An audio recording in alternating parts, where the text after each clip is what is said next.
ಪ್ರಾಚೀನ ಭಾರತೀಯ ನಾಗರಿಕತೆಯ ವಿಕಾಸದ ಇತಿಹಾಸವನ್ನು ಅವಲೋಕಿಸಿದಾಗ ದೇವಾಲಯಗಳು ಕೇವಲ ಆರಾಧನೆಯ ಕೇಂದ್ರಗಳಾಗಿರಲಿಲ್ಲ ಎಂಬುದು ಸ್ಪಷ್ಟವಾಗುತ್ತದೆ. ಅವು ಸಮಾಜದ ಧಾರ್ಮಿಕ, ಸಾಂಸ್ಕೃತಿಕ, ಶೈಕ್ಷಣಿಕ, ಆರ್ಥಿಕ ಮತ್ತು ಆಧ್ಯಾತ್ಮಿಕ ಜೀವನದ ಕೇಂದ್ರಬಿಂದುಗಳಾಗಿ ಕಾರ್ಯನಿರ್ವಹಿಸುತ್ತಿದ್ದವು. ಭಾರತದ ವಿವಿಧ ಭಾಗಗಳಲ್ಲಿ ಉದಯಗೊಂಡ ದೇವಾಲಯಗಳು ಮಾನವನ ಜೀವನವನ್ನು ಧರ್ಮದ ಮಾರ್ಗದಲ್ಲಿ ಮುನ್ನಡೆಸುವ ಪವಿತ್ರ ಕ್ಷೇತ್ರಗಳಾಗಿ ಮಾತ್ರವಲ್ಲದೆ ಜ್ಞಾನ, ಕಲೆ, ಸಾಹಿತ್ಯ, ಸಂಗೀತ, ನೃತ್ಯ, ವಾಸ್ತುಶಿಲ್ಪ, ದಾನಧರ್ಮ ಹಾಗೂ ಸಾಮಾಜಿಕ ಸೇವೆಗಳ ಪ್ರಮುಖ ಕೇಂದ್ರಗಳಾಗಿಯೂ ಬೆಳೆಯುತ್ತಿದ್ದವು.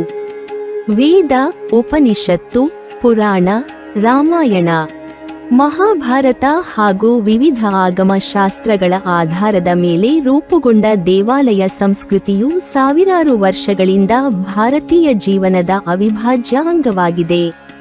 ಪ್ರತಿ ದೇವಾಲಯವೂ ತನ್ನದೇ ಆದ ಸ್ಥಾಪನಾ ಇತಿಹಾಸ, ಆರಾಧನಾ ವಿಧಾನ, ಉತ್ಸವ ಸಂಪ್ರದಾಯ, ಗುರುಪರಂಪರೆ ಮತ್ತು ಧಾರ್ಮಿಕ ವೈಶಿಷ್ಟ್ಯವನ್ನು ಹೊಂದಿದ್ದು ಭಕ್ತರ ನಂಬಿಕೆ ಹಾಗೂ ಭಕ್ತಿಭಾವಕ್ಕೆ ಶಾಶ್ವತವಾದ ಆಶ್ರಯವಾಗಿ ನಿಂತಿದೆ. ದೇವಾಲಯದ ಗರ್ಭಗುಡಿಯಲ್ಲಿ ಪ್ರತಿಷ್ಠಾಪಿಸಲ್ಪಟ್ಟಿರುವ ದೇವರ ವಿಗ್ರಹವು ಕೇವಲ ಶಿಲ್ಪಕಲೆಯ ಮಾದರಿಯಲ್ಲ. ಭಕ್ತರ ದೃಷ್ಟಿಯಲ್ಲಿ ಅದು ಸಜೀವ ದೈವ ಸ್ವರೂಪವಾಗಿದ್ದು, ಪೂಜೆ, ಸೇವೆ, ಹೋಮ, ಜಪ, ತಪಸ್ಸು ಮತ್ತು ಧ್ಯಾನದ ಮೂಲಕ ಭಕ್ತರಿಗೆ ಅನುಗ್ರಹವನ್ನು ಕರುಣಿಸುವ ಪರಮಾತ್ಮನ ಸಾನ್ನಿಧ್ಯವೆಂದು ಪರಿಗಣಿಸಲಾಗುತ್ತದೆ. ಆದ್ದರಿಂದ ದೇವಾಲಯಗಳು ಭಾರತೀಯ ಸಂಸ್ಕೃತಿಯಲ್ಲಿ ಪವಿತ್ರ ಕ್ಷೇತ್ರಗಳು, ಧರ್ಮರಕ್ಷಣೆಯ ಕೇಂದ್ರಗಳು ಮತ್ತು ಸಮಾಜದ ನೈತಿಕ ಮೌಲ್ಯಗಳನ್ನು ಪೋಷಿಸುವ ಮಹತ್ವದ ಸಂಸ್ಥೆಗಳಾಗಿ ರೂಪುಗೊಂಡವು. ದಕ್ಷಿಣ ಭಾರತದ ದೇವಾಲಯ ಪರಂಪರೆ ವಿಶೇಷವಾಗಿ ವೈಭವಶಾಲಿಯಾಗಿದೆ. ಕರ್ನಾಟಕ, ತಮಿಳುನಾಡು, ಆಂಧ್ರಪ್ರದೇಶ, ತೆಲಂಗಾಣ ಮತ್ತು ಕೇರಳ ಪ್ರದೇಶಗಳಲ್ಲಿ ಅನೇಕ ಶತಮಾನಗಳಿಂದ ನಿರ್ಮಾಣಗೊಂಡ ದೇವಾಲಯಗಳು ಇಂದು ಸಹ ಭಕ್ತಿಭಾವ, ವಾಸ್ತುಶಿಲ್ಪ ಮತ್ತು ಧಾರ್ಮಿಕ ಪರಂಪರೆಯ ಅದ್ಭುತ ಸಾಕ್ಷಿಗಳಾಗಿವೆ. ಈ ದೇವಾಲಯಗಳಲ್ಲಿ ಅನೇಕವು ರಾಜರು, ಸಾಮಂತರು, ಧರ್ಮನಿಷ್ಠ ವ್ಯಾಪಾರಿಗಳು ಹಾಗೂ ಭಕ್ತ ಸಮುದಾಯಗಳ ಸಹಕಾರದಿಂದ ನಿರ್ಮಾಣಗೊಂಡಿವೆ. ಅವುಗಳಲ್ಲಿ ಪ್ರತಿದಿನ ನಡೆಯುವ ಪೂಜೆಗಳು, ವಾರ್ಷಿಕ ಬ್ರಹ್ಮೋತ್ಸವಗಳು, ರಥೋತ್ಸವಗಳು, ವೇದ ಪಾರಾಯಣ, ಸಂಗೀತ ಸೇವೆ, ಅನ್ನದಾನ ಮತ್ತು ಧಾರ್ಮಿಕ ಕಾರ್ಯಕ್ರಮಗಳು ಇಂದಿಗೂ ನಿರಂತರವಾಗಿ ನಡೆಯುತ್ತಿವೆ. ಇದೇ ಸಮೃದ್ಧ ದೇವಾಲಯ ಪರಂಪರೆಯಲ್ಲಿ ಮಂಗಳೂರು ನಗರದ ಹೃದಯ ಭಾಗವಾದ ಕಾಸ್ಟ್ರೀಟ್ನಲ್ಲಿ ನೆಲೆಗೊಂಡಿರುವ ಶ್ರೀ ವೆಂಕಟರಮಣ ದೇವಸ್ಥಾನವು ವಿಶಿಷ್ಟ ಸ್ಥಾನವನ್ನು ಹೊಂದಿದೆ. ಇದು ಗೌಡ ಸಾರಸ್ವತ ಬ್ರಾಹ್ಮಣ ಸಮುದಾಯದ ಅತ್ಯಂತ ಪ್ರಾಚೀನ ಹಾಗೂ ಪ್ರಸಿದ್ಧ ದೇವಾಲಯಗಳಲ್ಲಿ ಒಂದಾಗಿದ್ದು, ಧಾರ್ಮಿಕ, ಸಾಂಸ್ಕೃತಿಕ ಹಾಗೂ ಸಾಮಾಜಿಕ ದೃಷ್ಟಿಯಿಂದ ಅಪಾರ ಮಹತ್ವವನ್ನು ಹೊಂದಿದೆ.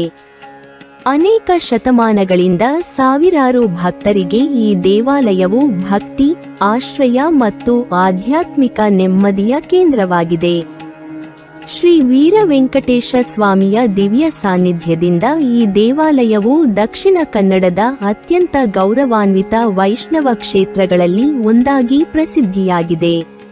ಮಂಗಳೂರು ನಗರವು ಪಶ್ಚಿಮ ಕರಾವಳಿಯ ಪ್ರಮುಖ ಐತಿಹಾಸಿಕ ಬಂದರು ನಗರವಾಗಿದೆ. ಅರಬ್ಬಿ ಸಮುದ್ರದ ತೀರದಲ್ಲಿ ನೆಲೆಗೊಂಡಿರುವ ಈ ನಗರವು ಅನಾದಿ ಕಾಲದಿಂದ ವ್ಯಾಪಾರ, ಶಿಕ್ಷಣ, ಧರ್ಮ ಮತ್ತು ಸಂಸ್ಕೃತಿಯ ಸಂಗಮ ಸ್ಥಳವಾಗಿದೆ. ಪ್ರಾಚೀನ ಕಾಲದಿಂದಲೇ ಅರಬ್, ಪರ್ಷಿಯಾ ಹಾಗೂ ಯುರೋಪಿನ ವ್ಯಾಪಾರಿಗಳು ಮಂಗಳೂರಿನ ಬಂದರನ್ನು ಸಂಪರ್ಕಿಸುತ್ತಿದ್ದರು. ಇದರಿಂದ ಮಂಗಳೂರು ವ್ಯಾಪಾರದಲ್ಲಿ ಮಾತ್ರವಲ್ಲದೆ ವಿವಿಧ ಸಂಸ್ಕೃತಿಗಳ ಪರಸ್ಪರ ವಿನಿಮಯಕ್ಕೂ ಪ್ರಮುಖ ಕೇಂದ್ರವಾಯಿತು. ಕರಾವಳಿ ಕರ್ನಾಟಕದ ಈ ಪ್ರದೇಶವು ಶೈವ, ವೈಷ್ಣವ, ಜೈನ ಹಾಗೂ ಬೌದ್ಧ ಧಾರ್ಮಿಕ ಪರಂಪರೆಗಳ ಬೆಳವಣಿಗೆಗೆ ಸಾಕ್ಷಿಯಾಗಿದೆ. ಕದಂಬರು, ಅಲೂಪರು, ಹೊಯ್ಸಳರು, ವಿಜಯನಗರ ಸಾಮ್ರಾಜ್ಯ ಹಾಗೂ ಕೆಳದಿ ನಾಯಕರಂತಹ ಆಡಳಿತಗಾರರು ಈ ಪ್ರದೇಶದಲ್ಲಿ ಅನೇಕ ದೇವಾಲಯಗಳ ನಿರ್ಮಾಣಕ್ಕೆ ಉತ್ತೇಜನ ನೀಡಿದರು. ಅವರ ಆಶ್ರಯದಿಂದ ಧಾರ್ಮಿಕ ಸಂಸ್ಥೆಗಳು ಬಲಗೊಂಡವು ಮತ್ತು ಭಕ್ತಿ ಪರಂಪರೆ ಇನ್ನಷ್ಟು ವಿಕಸಿಸಿತು. ಮಂಗಳೂರು ನಗರವು ವಿಶೇಷವಾಗಿ ಗೌಡ ಸಾರಸ್ವತ ಬ್ರಾಹ್ಮಣ ಸಮುದಾಯದ ಪ್ರಮುಖ ನೆಲೆಗಳಲ್ಲಿ ಒಂದಾಗಿದೆ. ಗೌಡ ಸಾರಸ್ವತ ಬ್ರಾಹ್ಮಣರು ಭಾರತದ ಪಶ್ಚಿಮ ಕರಾವಳಿಯ ಪ್ರಮುಖ ಬ್ರಾಹ್ಮಣ ಸಮುದಾಯವಾಗಿದ್ದು, ಅವರ ಇತಿಹಾಸವು ಗೋವಾ ಹಾಗೂ ಸಾರಸ್ವತ ನದಿಯ ಪ್ರದೇಶಗಳಿಗೆ ಸಂಬಂಧಿಸಿದೆ ಎಂದು ಪರಂಪರೆ ತಿಳಿಸುತ್ತದೆ. ವಿವಿಧ ಐತಿಹಾಸಿಕ ಸಂದರ್ಭಗಳಲ್ಲಿ, ವಿಶೇಷವಾಗಿ ಗೋವಾದಲ್ಲಿ ನಡೆದ ರಾಜಕೀಯ ಹಾಗೂ ಧಾರ್ಮಿಕ ಬದಲಾವಣೆಗಳ ಪರಿಣಾಮವಾಗಿ ಅನೇಕ ಕುಟುಂಬಗಳು ಗೋವಾವನ್ನು ತೊರೆದು ದಕ್ಷಿಣದತ್ತ ವಲಸೆ ಬಂದವು. ಅವರು ಕರಾವಳಿ ಕರ್ನಾಟಕ, ಕೇರಳ ಹಾಗೂ ಮಹಾರಾಷ್ಟ್ರದ ವಿವಿಧ ಭಾಗಗಳಲ್ಲಿ ನೆಲೆಸಿದರು. ತಮ್ಮೊಂದಿಗೆ ಅವರು ತಮ್ಮ ಆರಾಧ್ಯ ದೇವತೆಗಳ ವಿಗ್ರಹಗಳು, ಧಾರ್ಮಿಕ ಸಂಪ್ರದಾಯಗಳು, ವೇದಾಧ್ಯಯನ, ಪೂಜಾ ಪದ್ಧತಿಗಳು ಮತ್ತು ಸಾಂಸ್ಕೃತಿಕ ಪರಂಪರೆಯನ್ನು ತಂದರು. ಹೊಸ ಪ್ರದೇಶಗಳಲ್ಲಿ ನೆಲೆಸಿದ ನಂತರ ಅವರು ದೇವಾಲಯಗಳನ್ನು ನಿರ್ಮಿಸಿ ತಮ್ಮ ಧಾರ್ಮಿಕ ಜೀವನವನ್ನು ಪುನಃ ಸಂಘಟಿಸಿಕೊಂಡರು. ಮಂಗಳೂರಿನ ಕಾರ್ ಸ್ಟ್ರೀಟ್ ಪ್ರದೇಶವು ಅಂತಹ ಧಾರ್ಮಿಕ ಮತ್ತು ಸಾಮಾಜಿಕ ಚಟುವಟಿಕೆಗಳ ಪ್ರಮುಖ ಕೇಂದ್ರವಾಯಿತು. ಇಲ್ಲಿ ಸ್ಥಾಪಿತವಾದ ಶ್ರೀ ವೆಂಕಟರಮಣ ದೇವಸ್ಥಾನವು ಕೇವಲ ಆರಾಧನೆಯ ಸ್ಥಳವಾಗಿರದೆ, ಸಮುದಾಯದ ಏಕತೆ, ಸಂಸ್ಕೃತಿ ಮತ್ತು ಧಾರ್ಮಿಕ ಗುರುತಿನ ಪ್ರತೀಕವಾಗಿಯೂ ಬೆಳೆದಿತು. ಗೌಡ ಸಾರಸ್ವತ ಬ್ರಾಹ್ಮಣ ಸಮುದಾಯವು ಶಿಕ್ಷಣ, ವ್ಯಾಪಾರ, ಸಮಾಜ ಸೇವೆ ಮತ್ತು ಧರ್ಮ ರಕ್ಷಣೆಯಲ್ಲಿ ಪ್ರಮುಖ ಪಾತ್ರವಹಿಸಿದೆ. ದೇವಾಲಯದ ಆಡಳಿತ, ಉತ್ಸವಗಳ ಆಯೋಜನೆ, ವೇದ ಪಾರಾಯಣ, ಅನ್ನದಾನ, ಧಾರ್ಮಿಕ ಶಿಕ್ಷಣ ಹಾಗೂ ಸಾಂಸ್ಕೃತಿಕ ಕಾರ್ಯಕ್ರಮಗಳ ಮೂಲಕ ಸಮುದಾಯವು ತನ್ನ ಪರಂಪರೆಯನ್ನು ತಲೆಮಾರುಗಳಿಂದ ಉಳಿಸಿಕೊಂಡು ಬಂದಿದೆ. ಶ್ರೀ ವೆಂಕಟರಮಣ ದೇವಸ್ಥಾನವು ಈ ಪರಂಪರೆಯ ಜೀವಂತ ಸಾಕ್ಷಿಯಾಗಿದೆ. ಈ ದೇವಾಲಯವು ಮಧ್ವ ವೈಷ್ಣವ ಸಂಪ್ರದಾಯವನ್ನು ಅನುಸರಿಸುತ್ತದೆ.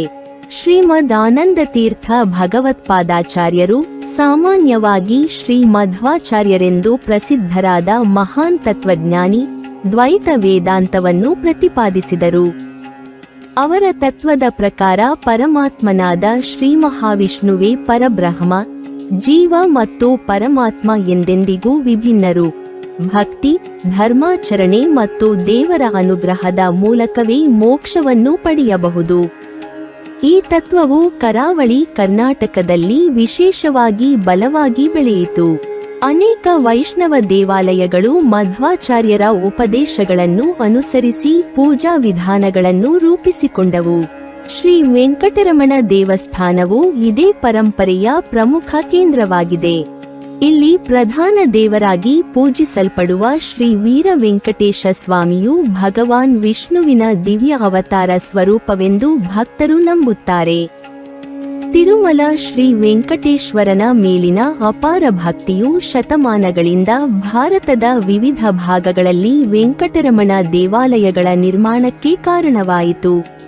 ಮಂಗಳೂರಿನ ಈ ದೇವಾಲಯವು ಆ ಭಕ್ತಿ ಪರಂಪರೆಯ ಒಂದು ಅಮೂಲ್ಯ ಅಧ್ಯಾಯವಾಗಿದೆ.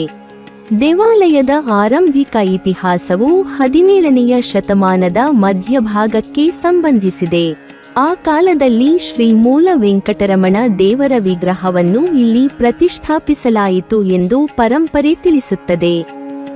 ಆ ಸಮಯದಲ್ಲಿ ದೇವಾಲಯವು ಬಹಳ ಸರಳವಾದ ರಚನೆಯನ್ನು ಹೊಂದಿದ್ದು, ಮುಖ್ಯವಾಗಿ ಗರ್ಭಗುಡಿಯಷ್ಟೇ ಅಸ್ತಿತ್ವದಲ್ಲಿತ್ತು. ಆದರೆ ಭಕ್ತರ ಭಕ್ತಿ, ಸಮುದಾಯದ ಸಹಕಾರ ಮತ್ತು ಧಾರ್ಮಿಕ ಶ್ರದ್ಧೆಯಿಂದ ದೇವಾಲಯದ ಅಭಿವೃದ್ಧಿ ಕ್ರಮೇಣ ನಡೆಯಿತು. ನಂತರದ ವರ್ಷಗಳಲ್ಲಿ ಶ್ರೀ ವೀರ ವಿಠ್ಠಲ ದೇವರು ಹಾಗೂ ಶ್ರೀ ಗೋಪಾಲಕೃಷ್ಣ ದೇವರ ಕಂಚಿನ ವಿಗ್ರಹಗಳನ್ನು ಪ್ರತಿಷ್ಠಾಪಿಸಲಾಯಿತು. ಈ ಪ್ರತಿಷ್ಠಾಪನೆಗಳು ದೇವಾಲಯದ ಧಾರ್ಮಿಕ ಮಹತ್ವವನ್ನು ಮತ್ತಷ್ಟು ಹೆಚ್ಚಿಸಿದವು. ಪ್ರತಿದಿನ ನಡೆಯುತ್ತಿದ್ದ ಪೂಜೆಗಳು, ವೇದ ಮಂತ್ರಗಳ ಘೋಷ, ದೀಪಾರಾಧನೆ, ತುಳಸಿ ಸಮರ್ಪಣೆ, ನೈವೇದ್ಯ ಮತ್ತು ಭಕ್ತರ ದರ್ಶನಗಳಿಂದ ದೇವಾಲಯವು ಆಧ್ಯಾತ್ಮಿಕ ಶಾಂತಿಯ ಕೇಂದ್ರವಾಗಿ ರೂಪುಗೊಳ್ಳತೊಡಗಿತು. ಕಾಲಕ್ರಮೇಣ ಈ ಕ್ಷೇತ್ರದ ಮಹಿಮೆ ಸುತ್ತಮುತ್ತಲಿನ ಗ್ರಾಮಗಳಿಗೂ ಹರಡಿತು. ದೂರದೂರಿನಿಂದ ಭಕ್ತರು ದರ್ಶನಕ್ಕಾಗಿ ಬರತೊಡಗಿದರು. ದೇವಾಲಯದಲ್ಲಿ ನಡೆಯುತ್ತಿದ್ದ ಉತ್ಸವಗಳು ಸಮುದಾಯದ ಒಗ್ಗಟ್ಟಿನ ಸಂಕೇತಗಳಾಗಿದ್ದವು. ಧಾರ್ಮಿಕ ಕಾರ್ಯಕ್ರಮಗಳ ಜೊತೆಗೆ ಸಾಮಾಜಿಕ ಸೇವೆಗಳು ನಡೆಯುತ್ತಿದ್ದವು. ಧರ್ಮೋಪದೇಶ, ಪುರಾಣ ಪ್ರವಚನ, ವೇದ ಪಾರಾಯಣ ಮತ್ತು ಅನ್ನದಾನಗಳ ಮೂಲಕ ದೇವಾಲಯವು ಜನಜೀವನದಲ್ಲಿ ಪ್ರಮುಖ ಸ್ಥಾನ ಪಡೆದಿತು. ಮುಂದೆ ಕ್ರಿ.ಶ. 1804ರಲ್ಲಿ ನಡೆದ ಶ್ರೀ ವೀರ ವೆಂಕಟೇಶ ಸ್ವಾಮಿಯ ದಿವ್ಯ ವಿಗ್ರಹದ ಆಗಮನವು ದೇವಾಲಯದ ಇತಿಹಾಸದಲ್ಲಿ ಹೊಸ ಯುಗವನ್ನೇ ಆರಂಭಿಸಿತು. ಈ ಘಟನೆಯು ದೇವಾಲಯವನ್ನು ಕೇವಲ ಸ್ಥಳೀಯ ಆರಾಧನಾ ಕೇಂದ್ರದಿಂದ ದಕ್ಷಿಣ ಭಾರತದ ಪ್ರಸಿದ್ಧ ವೈಷ್ಣವ ಕ್ಷೇತ್ರಗಳಲ್ಲಿ ಒಂದಾಗಿ ರೂಪುಗೊಳ್ಳುವ ದಾರಿಯನ್ನು ತೆರೆದಿತು. ವೀರ ವೆಂಕಟೇಶ ಸ್ವಾಮಿಯ ವಿಗ್ರಹದ ಆಗಮನದ ಕುರಿತು ಪ್ರಸಿದ್ಧವಾಗಿರುವ 2 ಐತಿಹಾಸಿಕ ಕಥೆಗಳು ಇಂದಿಗೂ ಭಕ್ತರಲ್ಲಿ ಭಕ್ತಿ, ಕುತೂಹಲ ಮತ್ತು ಆಧ್ಯಾತ್ಮಿಕ ಭಾವನೆಯನ್ನು ಮೂಡಿಸುತ್ತವೆ. ಈ ಘಟನೆಗಳು ದೇವಾಲಯದ ಮಹಿಮೆಯನ್ನು ಹೆಚ್ಚಿಸುವಲ್ಲಿ ಮಹತ್ವದ ಪಾತ್ರವಹಿಸಿವೆ ಮತ್ತು ಮುಂದಿನ ಶತಮಾನಗಳಲ್ಲಿ ದೇವಾಲಯದ ಬೆಳವಣಿಗೆಗೆ ಬಲವಾದ ಅಡಿಪಾಯವಾಗಿವೆ. 18ನೇ ಶತಮಾನದ ಅಂತ್ಯದ ವೇಳೆಗೆ ಮಂಗಳೂರಿನ ಕಾ ಸ್ಟ್ರೀಟ್ ಪ್ರದೇಶವು ಗೌಡ ಸಾರಸ್ವತ ಬ್ರಾಹ್ಮಣ ಸಮುದಾಯದ ಧಾರ್ಮಿಕ, ಸಾಮಾಜಿಕ ಮತ್ತು ಸಾಂಸ್ಕೃತಿಕ ಜೀವನದ ಪ್ರಮುಖ ಕೇಂದ್ರವಾಗಿ ರೂಪುಗೊಂಡಿತ್ತು.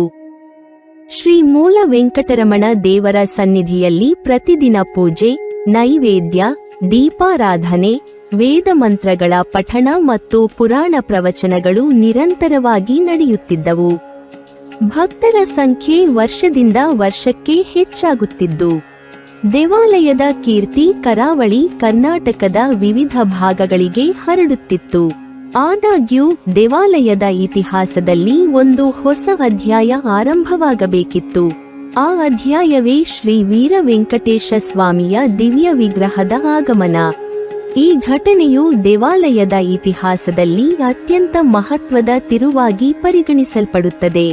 ಇಂದಿಗೂ ಈ ಘಟನೆಯ ಕುರಿತು ಭಕ್ತರಲ್ಲಿ ಅಪಾರ ಭಕ್ತಿ, ಗೌರವ ಮತ್ತು ಕುತೂಹಲವಿದೆ. ಈ ಘಟನೆಗೆ ಸಂಬಂಧಿಸಿದಂತೆ 2 ಪ್ರಸಿದ್ಧ ಐತಿಹಾಸಿಕ ಪರಂಪರೆಗಳು ಪ್ರಚಲಿತದಲ್ಲಿವೆ. 2 ಕಥೆಗಳು ಭಕ್ತರ ಮನಸ್ಸಿನಲ್ಲಿ ವಿಶೇಷ ಸ್ಥಾನ ಪಡೆದಿವೆ. ಮೊದಲ ಕಥೆಯ ಪ್ರಕಾರ ಕ್ರಿ.ಶ. 1804ರ ಸುಮಾರಿಗೆ ಉತ್ತರ ಭಾರತದ ದಿಕ್ಕಿನಿಂದ ಒಬ್ಬ ಬೈರಾಗಿ ಅಥವಾ ವೈರಾಗ್ಯ ಜೀವನವನ್ನು ನಡೆಸುತ್ತಿದ್ದ ತಪಸ್ವಿ ಮಂಗಳೂರಿಗೆ ಆಗಮಿಸಿದನು. ಆತನು ಲೋಕವೈಭವದಿಂದ ದೂರವಿದ್ದು ನಿರಂತರವಾಗಿ ಭಗವಂತನ ಧ್ಯಾನ ಮತ್ತು ಆರಾಧನೆಯಲ್ಲಿ ತೊಡಗಿದ್ದ ಪರಮ ಭಕ್ತನಾಗಿದ್ದನೆಂದು ಹೇಳಲಾಗುತ್ತದೆ. ಅವನೊಂದಿಗೆ ಒಂದು ಅಪೂರ್ವವಾದ, ಅತ್ಯಂತ ಸುಂದರವಾದ ಹಾಗೂ ದಿವ್ಯ ತೇಜಸ್ಸಿನಿಂದ ಕಂಗೊಳಿಸುತ್ತಿದ್ದ ಶ್ರೀ ವೀರ ವೆಂಕಟೇಶ ಸ್ವಾಮಿಯ ವಿಗ್ರಹವಿತ್ತು. ಆ ವಿಗ್ರಹವನ್ನು ಆತನು ಎಲ್ಲಿಗೆ ಹೋದರೂ ತನ್ನೊಂದಿಗೆ ತೆಗೆದುಕೊಂಡು ಹೋಗಿ ಪ್ರತಿದಿನ ವಿಧಿವಿಧಾನಗಳೊಂದಿಗೆ ಪೂಜಿಸುತ್ತಿದ್ದನು.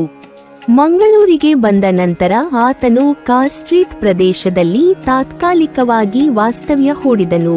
ಪ್ರತಿದಿನ ಬೆಳಿಗ್ಗೆ ಮತ್ತು ಸಂಜೆ ಆತನು ಭಕ್ತಿಭಾವದಿಂದ ವಿಗ್ರಹಕ್ಕೆ ಅಭಿಷೇಕ, ಅಲಂಕಾರ, ಅರ್ಚನೆ, ದೀಪಾರಾಧನೆ ಮತ್ತು ನೈವೇದ್ಯ ಸಲ್ಲಿಸುತ್ತಿದ್ದನು. ನಿಧಾನವಾಗಿ ಆ ಪ್ರದೇಶದ ಜನರಿಗೆ ಈ ವಿಷಯ ತಿಳಿಯತೊಡಗಿತು. ಮೊದಲಿಗೆ ಕುತೂಹಲದಿಂದ ಬಂದವರು ನಂತರ ಭಕ್ತಿಯಿಂದ ಬರಲು ಆರಂಭಿಸಿದರು. ವಿಗ್ರಹದ ಅಪೂರ್ವ ಸೌಂದರ್ಯ, ಅದರ ಮುಖಮಂಡಲದ ದಿವ್ಯ ಪ್ರಭೆ, ಅಲಂಕಾರದ ವೈಭವ ಮತ್ತು ಪೂಜೆಯಲ್ಲಿದ್ದ ಭಕ್ತಿಯ ಗಾಢತೆ ಎಲ್ಲರ ಮನಸ್ಸನ್ನು ಆಕರ್ಷಿಸಿತು. ದಿನದಿಂದ ದಿನಕ್ಕೆ ಹೆಚ್ಚಿನ ಸಂಖ್ಯೆಯಲ್ಲಿ ಜನರು ಪೂಜೆಯನ್ನು ವೀಕ್ಷಿಸಲು ಆಗಮಿಸುತ್ತಿದ್ದರು. ಭಕ್ತರ ಸಂಖ್ಯೆ ಎಷ್ಟು ಹೆಚ್ಚಾದುದರಿಂದ ಆ ತಪಸ್ವಿಗೆ ತನ್ನ ನಿತ್ಯಾನುಷ್ಠಾನವನ್ನು ಶಾಂತವಾಗಿ ನಡೆಸುವುದು ಕಷ್ಟವಾಯಿತು. ಜನಸಂದಣಿಯಿಂದ ದೂರವಿರಲು ಆತನು ಕಾ ಸ್ಟ್ರೀಟ್ನ ಮತ್ತೊಂದು ಭಾಗಕ್ಕೆ ತೆರಳಿದನೆಂದು ಹೇಳಲಾಗುತ್ತದೆ. ಆದರೆ ಭಕ್ತರ ಆಸಕ್ತಿ ಕಡಿಮೆಯಾಗಲಿಲ್ಲ.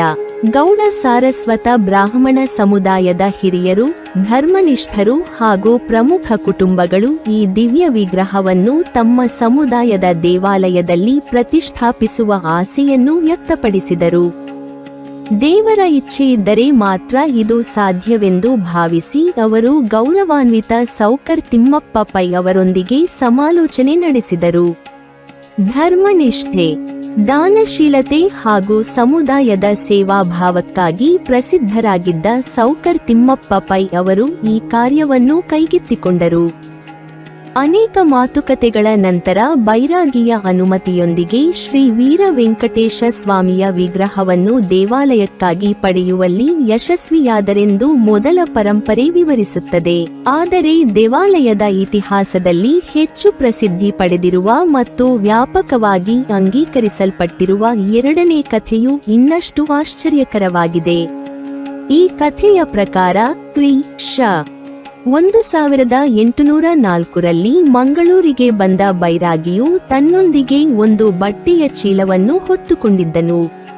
ಆ ಚೀಲದೊಳಗೆ ಅತ್ಯಂತ ಅಮೂಲ್ಯವಾದ ಶ್ರೀ ವೀರ ವೆಂಕಟೇಶ ಸ್ವಾಮಿಯ ವಿಗ್ರಹವಿತ್ತು. ಆದರೆ ಅದರ ಬಗ್ಗೆ ಯಾರಿಗೂ ತಿಳಿದಿರಲಿಲ್ಲ. ಒಂದು ಸಂದರ್ಭದಲ್ಲಿ ಆ ಬೈರಾಗಿಗೆ ಹಣದ ಅವಶ್ಯಕತೆ ಉಂಟಾಯಿತು. ಆತನು ಮಂಗಳೂರಿನ ಪ್ರಸಿದ್ಧ ವ್ಯಾಪಾರಿಯಾಗಿದ್ದ ಹಾಗೂ ಸಮಾಜದಲ್ಲಿ ಅಪಾರ ಗೌರವ ಪಡೆದಿದ್ದ ಸೌಕರ್ ತಿಮ್ಮಪ್ಪ ಪೈ ಅವರ ಅಂಗಡಿಗೆ ತೆರಳಿ ಸ್ವಲ್ಪ ಹಣವನ್ನು ಸಾಲವಾಗಿ ಕೇಳಿದನು. ತನ್ನ ಬಳಿಯಿದ್ದ ಚೀಲವನ್ನು ಒತ್ತೆಯಾಗಿ ಇಟ್ಟು ಸಾಲವನ್ನು ಪಡೆದುಕೊಂಡನು. ಇಬ್ಬರ ನಡುವೆ ಒಂದು ಷರತ್ತು ನಿಗದಿಯಾಯಿತು. ನಿಗದಿತ ಅವಧಿಯೊಳಗೆ ಬೈರಾಗಿಯು ಹಣವನ್ನು ಹಿಂದಿರುಗಿಸಿದರೆ ಚೀಲವನ್ನು ಮರಳಿ ಪಡೆಯಬಹುದು. ಒಂದು ವೇಳೆ ಹಣವನ್ನು ಹಿಂದಿರುಗಿಸಲು ವಿಫಲವಾದರೆ ಚೀಲದಲ್ಲಿರುವ ವಸ್ತುವಿನ ಮೇಲೆ ಸೌಕರ್ ಅವರಿಗೆ ಹಕ್ಕು ಇರುತ್ತದೆ ಎಂದು ಒಪ್ಪಂದವಾಯಿತು.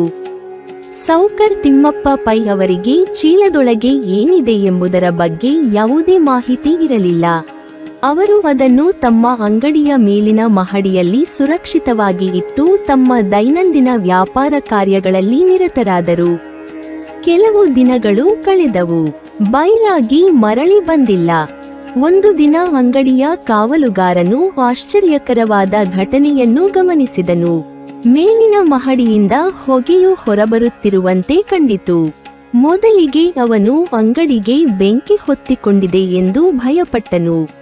ಆತನು ತಕ್ಷಣವೇ ಓಡಿ ಹೋಗಿ ಸೌಕರ್ ತಿಮ್ಮಪ್ಪ ಪೈ ಅವರಿಗೆ ವಿಷಯವನ್ನು ತಿಳಿಸಿದನು. ಸುದ್ದಿ ಕೇಳುತ್ತಿದ್ದಂತೆಯೇ ಸೌಕರ್ ಹಾಗೂ ಅವರ ಮನೆಯವರು ಮತ್ತು ಸಹಾಯಕರು ತಕ್ಷಣ ಅಂಗಡಿಗೆ ಧಾವಿಸಿದರು. ಎಲ್ಲರೂ ಆತಂಕದಲ್ಲಿದ್ದರು. ಆದರೆ ಅಂಗಡಿಗೆ ತಲುಪಿದಾಗ ಅವರಿಗೆ ಬೆಂಕಿಯ ಯಾವುದೇ ಲಕ್ಷಣ ಕಂಡುಬರಲಿಲ್ಲ. ಅಂಗಡಿಯಲ್ಲಿದ್ದ ವಸ್ತುಗಳಿಗೆ ಯಾವುದೇ ಹಾನಿಯಾಗಿರಲಿಲ್ಲ. ಆದರೆ ಆಶ್ಚರ್ಯಕರವಾಗಿ ಹೊಗೆ ಮಾತ್ರ ಒಂದು ನಿರ್ದಿಷ್ಟ ಸ್ಥಳದಿಂದ ಬರುತ್ತಿತ್ತು. ಅವರು ಹೊಗೆಯ ಮೂಲವನ್ನು ಹುಡುಕುತ್ತಾ ಮೇಲಿನ ಮಹಡಿಗೆ ಹೋದಾಗ ಹೊಗೆ ಬರುತ್ತಿದ್ದದ್ದು ಬೈರಾಗಿಯು ಒತ್ತೆಯಾಗಿ ಇಟ್ಟಿದ್ದ ಅದೇ ಚೀಲದಿಂದ ಎಂಬುದು ತಿಳಿಯಿತು. ಇದನ್ನು ಕಂಡು ಎಲ್ಲರೂ ಬೆರಗಾದರು. ಸೌಕರ್ ತಿಮ್ಮಪ್ಪ ಪೈ ಅವರು ಭಕ್ತಿಭಾವದಿಂದ ಚೀಲವನ್ನು ತೆರೆದು ನೋಡಿದರು. ಒಳಗೆ ದಿವ್ಯಕಾಂತಿಯಿಂದ ಕಂಗೊಳಿಸುತ್ತಿದ್ದ ಶ್ರೀ ವೀರ ವೆಂಕಟೇಶ ಸ್ವಾಮಿಯ ಅದ್ಭುತ ವಿಗ್ರಹವನ್ನು ಕಂಡ ಕ್ಷಣದಲ್ಲೇ ಅವರು ಆಶ್ಚರ್ಯ, ಭಕ್ತಿ ಮತ್ತು ಆನಂದದಿಂದ ಮೂಕವಿಸ್ಮಿತರಾದರು. ಆ ವಿಗ್ರಹದ ಮುಖಚಂದ್ರಿಕೆ, ಕಿರೀಟ, ಶಂಖ, ಚಕ್ರ, ದಿವ್ಯಾಭರಣಗಳು ಮತ್ತು ದೇಹದಿಂದ ಹೊರಹೊಮ್ಮುತ್ತಿದ್ದ ಆಧ್ಯಾತ್ಮಿಕ ಕಳೆ ಸಾಮಾನ್ಯ ಶಿಲ್ಪಕ್ಕಿಂತ ವಿಭಿನ್ನವಾಗಿತ್ತು ಎಂದು ಪರಂಪರೆ ವರ್ಣಿಸುತ್ತದೆ. ಈ ವಿಗ್ರಹವು ಸಾಮಾನ್ಯವಾಗಿ ಮಾನವರು ತಯಾರಿಸಿದ ಪ್ರತಿಮೆಯಲ್ಲ, ಭಗವಂತನ ವಿಶೇಷ ಕೃಪೆಯ ಪ್ರತೀಕ ಎಂದು ಅವರು ಭಾವಿಸಿದರು. ತಕ್ಷಣವೇ ಅದನ್ನು ಅತ್ಯಂತ ಗೌರವದಿಂದ ಎತ್ತಿಕೊಂಡು ತಮ್ಮ ಕುಟುಂಬದ ಆರಾಧನಾ ಸ್ಥಳವಾದ ಶ್ರೀ ಗೋಕರ್ಣ ಮಠದ ಸನ್ನಿಧಿಯಲ್ಲಿ ತಾತ್ಕಾಲಿಕವಾಗಿ ಪ್ರತಿಷ್ಠಾಪಿಸಿ ಪೂಜೆ ಸಲ್ಲಿಸಿದರು. ನಂತರ ಬೈರಾಗಿಯನ್ನು ಹುಡುಕುವ ಕಾರ್ಯ ಆರಂಭವಾಯಿತು. ಮಂಗಳೂರು ನಗರ ಹಾಗೂ ಸುತ್ತಮುತ್ತಲಿನ ಪ್ರದೇಶಗಳಲ್ಲಿ ವ್ಯಾಪಕ ಹುಡುಕಾಟ ನಡೆಸಲಾಯಿತು. ವ್ಯಾಪಾರಿಗಳು, ಯಾತ್ರಿಕರು, ಗ್ರಾಮಸ್ಥರು ಮತ್ತು ಪರಿಚಿತರನ್ನು ವಿಚಾರಿಸಲಾಯಿತು. ಆದರೆ ಬೈರಾಗಿಯ ಸುಳಿವು ಎಲ್ಲಿಯೂ ಸಿಗಲಿಲ್ಲ. ಆತನು ಎಲ್ಲಿ ಬಂದಿದ್ದನೋ ಅಲ್ಲಿಗೆ ಮರಳಿದನೋ ಅಥವಾ ಭಗವಂತನ ಲೀಲೆಯಂತೆ ಅಂತರ್ಧಾನನಾದನೋ ಎಂಬುದು ಯಾರಿಗೂ ತಿಳಿಯಲಿಲ್ಲ. ಹುಡುಕಾಟ ವಿಫಲವಾದಾಗ ಸಮುದಾಯದ ಹಿರಿಯರು ಈ ಘಟನೆ ಸಾಮಾನ್ಯವಲ್ಲ, ಇದು ದೈವ ಸಂಕೇತವಾಗಿರಬಹುದು ಎಂಬ ಅಭಿಪ್ರಾಯಕ್ಕೆ ಬಂದರು. ಆದಾಗ್ಯೂ ಇಂತಹ ಮಹತ್ವದ ವಿಷಯದಲ್ಲಿ ಸ್ವಂತ ನಿರ್ಧಾರ ತೆಗೆದುಕೊಳ್ಳುವುದು ಸೂಕ್ತವಲ್ಲ ಎಂದು ಅವರು ಭಾವಿಸಿದರು. ಆದ್ದರಿಂದ ಆ ಕಾಲದಲ್ಲಿ ಮಂಜೇಶ್ವರದಲ್ಲಿ ಬೀಡುಬಿಟ್ಟಿದ್ದ ಶ್ರೀ ಕಾಶಿ ಮಠ ಸಂಸ್ಥಾನದ ಪರಮಪೂಜ್ಯ ಶ್ರೀಮದ್ ವಿಬುಧೇಂದ್ರ ತೀರ್ಥ ಸ್ವಾಮೀಜಿಗಳ ಮಾರ್ಗದರ್ಶನ ಪಡೆಯಲು ನಿರ್ಧರಿಸಲಾಯಿತು. ವಿಗ್ರಹವನ್ನು ಅತ್ಯಂತ ಗೌರವದಿಂದ ಸ್ವಾಮೀಜಿಗಳ ಸನ್ನಿಧಿಗೆ ಕೊಂಡೊಯ್ಯಲಾಯಿತು.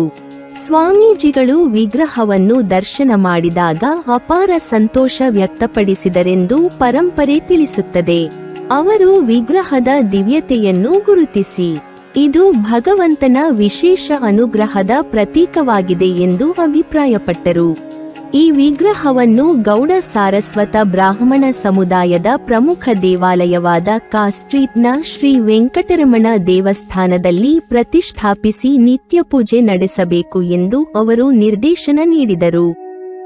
ಅವರ ಆಶೀರ್ವಾದ ಮತ್ತು ಮಾರ್ಗದರ್ಶನದೊಂದಿಗೆ ಪ್ರತಿಷ್ಠಾಪನೆಗೆ ಅಗತ್ಯವಾದ ಎಲ್ಲ ಧಾರ್ಮಿಕ ಸಿದ್ಧತೆಗಳನ್ನು ಆರಂಭಿಸಲಾಯಿತು. ವೇದ ಪಂಡಿತರು, ಆಗಮಶಾಸ್ತ್ರಜ್ಞರು, ಅರ್ಚಕರು ಮತ್ತು ಸಮುದಾಯದ ಪ್ರಮುಖರು ಸೇರಿ ಪ್ರತಿಷ್ಠಾಪನೆಯ ದಿನಾಂಕ, ವಿಧಿವಿಧಾನಗಳು ಹಾಗೂ ಯಾಗಾದಿಗಳನ್ನು ನಿಗದಿಪಡಿಸಿದರು. ರಕಟಾಕ್ಷಿ ಸಂವತ್ಸರದ ಜ್ಯೇಷ್ಠ ಶುದ್ಧ ತ್ರಯೋದಶಿಯಂದು ಶ್ರೀ ವೀರ ವೆಂಕಟೇಶ ಸ್ವಾಮಿಯ ವಿಗ್ರಹವನ್ನು ವೇದಘೋಷ, ಮಂಗಳವಾದ್ಯ, ಹೋಮ, ಪೂರ್ಣಾಹುತಿ, ಮಂತ್ರೋಚ್ಚಾರಣೆ ಮತ್ತು ಭಕ್ತರ ಜಯಘೋಷಗಳ ನಡುವೆ ಅತ್ಯಂತ ವಿಜೃಂಭಣೆಯಿಂದ ಪ್ರತಿಷ್ಠಾಪಿಸಲಾಯಿತು. 4 ಪಾಂಡಿತ್ಯ ಸಂಪನ್ನ ಪುರೋಹಿತರು 3 ದಿನಗಳ ಕಾಲ ಆಗಮಶಾಸ್ತ್ರಾನುಸಾರ ಎಲ್ಲ ವಿಧಿವಿಧಾನಗಳನ್ನು ನೆರವೇರಿಸಿದರು. ಈ ಪ್ರತಿಷ್ಠಾಪನೆಯೊಂದಿಗೆ ದೇವಾಲಯದ ಇತಿಹಾಸದಲ್ಲಿ ಹೊಸ ಯುಗ ಆರಂಭವಾಯಿತು. ಶ್ರೀ ವೀರ ವೆಂಕಟೇಶ ಸ್ವಾಮಿಯ ದಿವ್ಯ ಸಾನ್ನಿಧ್ಯವು ದೇವಾಲಯದ ಮಹಿಮೆಯನ್ನು ಮತ್ತಷ್ಟು ಹೆಚ್ಚಿಸಿತು ಮತ್ತು ದೂರದೂರಿನಿಂದ ಭಕ್ತರು ದರ್ಶನಕ್ಕಾಗಿ ಆಗಮಿಸಲು ಆರಂಭಿಸಿದರು. ಶ್ರೀ ವೀರ ವೆಂಕಟೇಶ ಸ್ವಾಮಿಯ ದಿವ್ಯ ವಿಗ್ರಹದ ಪ್ರತಿಷ್ಠಾಪನೆಯು ಮಂಗಳೂರಿನ ಕಾಸ್ಟ್ರೀಟ್ನಲ್ಲಿರುವ ಶ್ರೀ ವೆಂಕಟರಮಣ ದೇವಸ್ಥಾನದ ಇತಿಹಾಸದಲ್ಲಿ ಒಂದು ಮಹತ್ವದ ಮೈಲಿಗಲ್ಲಾಗಿ ಪರಿಣಮಿಸಿತು. ಈ ಘಟನೆಯ ನಂತರ ದೇವಾಲಯದ ಧಾರ್ಮಿಕ ವೈಭವ, ಭಕ್ತರ ಸಂಖ್ಯೆ, ಸಾಮಾಜಿಕ ಪ್ರಭಾವ ಹಾಗೂ ಆಧ್ಯಾತ್ಮಿಕ ಮಹತ್ವವು ಗಮನಾರ್ಹವಾಗಿ ವೃದ್ಧಿಯಾಯಿತು. ಪ್ರತಿಷ್ಠಾಪನೆಯ ಸಂದರ್ಭದಲ್ಲಿ ನೆರವೇರಿಸಲಾದ ವೇದೋಕ್ತ ವಿಧಿವಿಧಾನಗಳು, ಯಾಗಯಜ್ಞಗಳು, ಮಂತ್ರೋಚ್ಚಾರಣೆಗಳು ಮತ್ತು ಪೂಜಾ ಕಾರ್ಯಕ್ರಮಗಳು ದೇವಾಲಯಕ್ಕೆ ಹೊಸ ಚೈತನ್ಯವನ್ನು ನೀಡಿದವು. ಗೌಡ ಸಾರಸ್ವತ ಬ್ರಾಹ್ಮಣ ಸಮುದಾಯದ ಹಿರಿಯರು, ಧರ್ಮಕರ್ತರು, ಅರ್ಚಕರು ಹಾಗೂ ಭಕ್ತರು ಈ ದೇವಾಲಯವನ್ನು ತಮ್ಮ ಸಮುದಾಯದ ಪ್ರಮುಖ ಆರಾಧನಾ ಕೇಂದ್ರವಾಗಿ ಮತ್ತಷ್ಟು ಅಭಿವೃದ್ಧಿಪಡಿಸುವ ಸಂಕಲ್ಪವನ್ನು ಕೈಗೊಂಡರು. ಪ್ರತಿದಿನ ಮುಂಜಾನೆ ಸುಪ್ರಭಾತ ಸೇವೆಯೊಂದಿಗೆ ಆರಂಭವಾಗುತ್ತಿದ್ದ ಪೂಜಾ ಕ್ರಮದಲ್ಲಿ ಅಭಿಷೇಕ, ಅಲಂಕಾರ, ಅರ್ಚನೆ, ನೈವೇದ್ಯ, ಮಹಾಮಂಗಳಾರತಿ ಮತ್ತು ಭಕ್ತರಿಗೆ ತೀರ್ಥ ಪ್ರಸಾದ ವಿತರಣೆ ಪ್ರಮುಖ ಅಂಗಗಳಾಗಿದ್ದವು. ವೇದಘೋಷ, ವಿಷ್ಣು ಸಹಸ್ರನಾಮ ಪಾರಾಯಣ, ಪುರಾಣ ಪಠಣ ಹಾಗೂ ಭಜನೆಗಳು ದೇವಾಲಯದ ವಾತಾವರಣವನ್ನು ಸದಾ ಭಕ್ತಿಮಯವಾಗಿರಿಸುತ್ತಿದ್ದವು. ದೂರದ ಗ್ರಾಮಗಳಿಂದಲೂ ಭಕ್ತರು ಶ್ರೀ ವೀರ ವೆಂಕಟೇಶ ಸ್ವಾಮಿಯ ದರ್ಶನಕ್ಕಾಗಿ ಆಗಮಿಸುತ್ತಿದ್ದರು.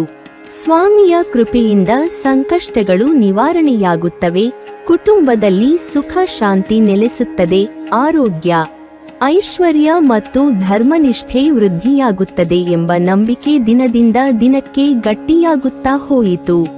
ಈ ಭಕ್ತಿಭಾವದ ವಾತಾವರಣವು ದೇವಾಲಯವನ್ನು ಕೇವಲ ಪೂಜಾ ಸ್ಥಳವಾಗಿರದೆ ಸಮುದಾಯದ ಸಾಂಸ್ಕೃತಿಕ ಮತ್ತು ಧಾರ್ಮಿಕ ಜೀವನದ ಕೇಂದ್ರವನ್ನಾಗಿ ರೂಪಿಸಿತು.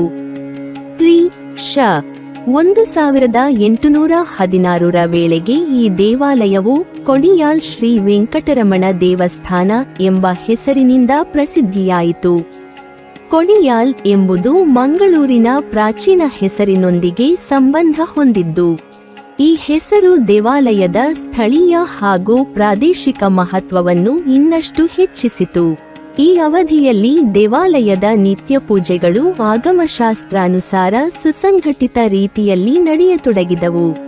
ಶ್ರೀ ರಂಗಭಟ್ ಅವರು ಪರ್ಯಾಯ ಅರ್ಚಕರಾಗಿ ದೇವಾಲಯದ ಧಾರ್ಮಿಕ ಕಾರ್ಯಗಳನ್ನು ಅತ್ಯಂತ ಶ್ರದ್ಧೆಯಿಂದ ನಿರ್ವಹಿಸುತ್ತಿದ್ದರು.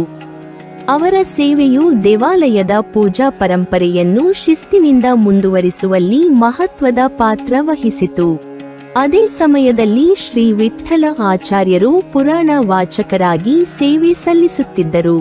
ರಾಮಾಯಣ, ಮಹಾಭಾರತ, ಭಾಗವತ, ವಿಷ್ಣು ಪುರಾಣ ಹಾಗೂ ಇತರ ಧಾರ್ಮಿಕ ಗ್ರಂಥಗಳ ಪಾರಾಯಣ ಮತ್ತು ಪ್ರವಚನಗಳ ಮೂಲಕ ಅವರು ಭಕ್ತರಲ್ಲಿ ಧರ್ಮ ಜಾಗೃತಿಯನ್ನು ಮೂಡಿಸುತ್ತಿದ್ದರು. ದೇವಾಲಯವು ಕೇವಲ ದೇವರ ದರ್ಶನದ ಸ್ಥಳವಾಗಿರದೆ ಧಾರ್ಮಿಕ ಶಿಕ್ಷಣದ ಕೇಂದ್ರವಾಗಿಯೂ ಕಾರ್ಯನಿರ್ವಹಿಸಿತು. ಹಿರಿಯರು, ಯುವಕರು ಮತ್ತು ಮಕ್ಕಳು ಪ್ರವಚನಗಳನ್ನು ಆಲಿಸಿ ಧರ್ಮ, ನೀತಿ, ಭಕ್ತಿ ಹಾಗೂ ಸನಾತನ ಸಂಸ್ಕೃತಿಯ ಮೌಲ್ಯಗಳನ್ನು ಅರಿಯುತ್ತಿದ್ದರು. ಕಾಲಕ್ರಮೇಣ ದೇವಾಲಯದ ಗರ್ಭಗುಡಿಯು ಅನೇಕ ದಿವ್ಯ ವಿಗ್ರಹಗಳಿಂದ ಸಮೃದ್ಧವಾಯಿತು. ಪ್ರಧಾನ ದೇವರಾಗಿ ಶ್ರೀ ವೀರ ವೆಂಕಟೇಶ ಸ್ವಾಮಿಯು ಭಕ್ತರ ಆರಾಧನೆಯ ಕೇಂದ್ರಬಿಂದುವಾಗಿದ್ದರೆ, ಶ್ರೀ ವೀರ ವಿಠ್ಠಲ ದೇವರು, ಉತ್ಸವ ಮೂರ್ತಿಯಾದ ಶ್ರೀ ಶ್ರೀನಿವಾಸ ದೇವರು, ಶ್ರೀ ಮೂಲ ವೆಂಕಟರಮಣ ದೇವರು, ಶ್ರೀ ಗೋಪಾಲಕೃಷ್ಣ ದೇವರು, ಶ್ರೀ ಹಯಗ್ರೀವ ದೇವರು ಹಾಗೂ ಶ್ರೀ ನಾಗದೇವರ ವಿಗ್ರಹಗಳು ಗರ್ಭಗುಡಿಗೆ ವಿಶೇಷ ಆಧ್ಯಾತ್ಮಿಕ ಮಹತ್ವವನ್ನು ತಂದವು. ಪ್ರತಿಯೊಂದು ವಿಗ್ರಹವು ವೈಷ್ಣವ ಪರಂಪರೆಯ ವಿಭಿನ್ನ ಆಯಾಮಗಳನ್ನು ಪ್ರತಿನಿಧಿಸುತ್ತಿದ್ದು, ಭಕ್ತರು ವಿವಿಧ ಸೇವೆಗಳನ್ನು ಸಮರ್ಪಿಸಿ ತಮ್ಮ ಇಷ್ಟಾರ್ಥಗಳನ್ನು ಬೇಡಿಕೊಳ್ಳುತ್ತಿದ್ದರು. ಶ್ರೀ ಹಯಗ್ರೀವ ದೇವರನ್ನು ಜ್ಞಾನ ಮತ್ತು ವಿದ್ಯೆಯ ಅಧಿದೇವತೆಯಾಗಿ ಪೂಜಿಸುವ ಸಂಪ್ರದಾಯದಿಂದ ವಿದ್ಯಾರ್ಥಿಗಳು ಹಾಗೂ ವಿದ್ಯಾಭ್ಯಾಸದಲ್ಲಿ ತೊಡಗಿರುವವರು ವಿಶೇಷವಾಗಿ ಅವರ ದರ್ಶನಕ್ಕೆ ಬರುತ್ತಿದ್ದರು. ಶ್ರೀ ಗೋಪಾಲಕೃಷ್ಣ ದೇವರ ಆರಾಧನೆಯು ಕೃಷ್ಣ ಭಕ್ತಿಯ ಮಧುರ ಭಾವವನ್ನು ಪ್ರತಿಬಿಂಬಿಸುತ್ತಿದ್ದರೆ, ಶ್ರೀ ವೀರ ವಿಠ್ಠಲ ದೇವರ ಸನ್ನಿಧಿಯು ಪಾಂಡುರಂಗ ಭಕ್ತಿಯ ಪರಂಪರೆಯನ್ನು ನೆನಪಿಸುತ್ತಿತ್ತು. ಶ್ರೀ ನಾಗದೇವರ ಪೂಜೆಯು ಕರಾವಳಿ ಕರ್ನಾಟಕದ ನಾಗಾರಾಧನೆಯ ಪುರಾತನ ಸಂಪ್ರದಾಯದೊಂದಿಗೆ ದೇವಾಲಯವನ್ನು ಜೋಡಿಸಿತು. ಇದೇ ಅವಧಿಯಲ್ಲಿ ಶ್ರೀ ಮುಖ್ಯ ಪ್ರಾಣ ದೇವರು, ಹನುಮಂತ ಹಾಗೂ ಶ್ರೀ ಗರುಡ ದೇವರ ಪ್ರತ್ಯೇಕ ಗುಡಿಗಳನ್ನು ನಿರ್ಮಿಸಲಾಯಿತು. ಮಧ್ವ ವೈಷ್ಣವ ಸಂಪ್ರದಾಯದಲ್ಲಿ ಮುಖ್ಯ ಪ್ರಾಣ ದೇವರಿಗೆ ವಿಶೇಷ ಸ್ಥಾನವಿದ್ದು, ಭಕ್ತಿ, ಶಕ್ತಿ, ಜ್ಞಾನ ಮತ್ತು ಪರಮಾತ್ಮನ ಸೇವೆಯ ಆದರ್ಶ ಸ್ವರೂಪ ಎಂದು ಪರಿಗಣಿಸಲಾಗುತ್ತದೆ. ಗರುಡ ದೇವರು ವಿಷ್ಣುವಿನ ವಾಹನವಾಗಿರುವುದರಿಂದ ವೈಷ್ಣವ ದೇವಾಲಯಗಳಲ್ಲಿ ಅವರಿಗೆ ವಿಶೇಷ ಗೌರವವಿದೆ. ಈ ಉಪದೇವಾಲಯಗಳ ಸ್ಥಾಪನೆಯಿಂದ ದೇವಾಲಯದ ಪೂಜಾ ವ್ಯವಸ್ಥೆ ಇನ್ನಷ್ಟು ಸಮಗ್ರವಾಯಿತು. ಪ್ರತಿದಿನ ಪ್ರಧಾನ ದೇವರೊಂದಿಗೆ ಉಪದೇವತೆಗಳಿಗೂ ವಿಧಿವಿಧಾನಬದ್ಧವಾಗಿ ಪೂಜೆ ಸಲ್ಲಿಸಲಾಗುತ್ತಿತ್ತು. ಈ ಸಮಯದಿಂದ ದೇವಾಲಯದಲ್ಲಿ ವಿವಿಧ ಉತ್ಸವಗಳು ಇನ್ನಷ್ಟು ವೈಭವದಿಂದ ಆಚರಿಸಲ್ಪಡತೊಡಗಿದವು.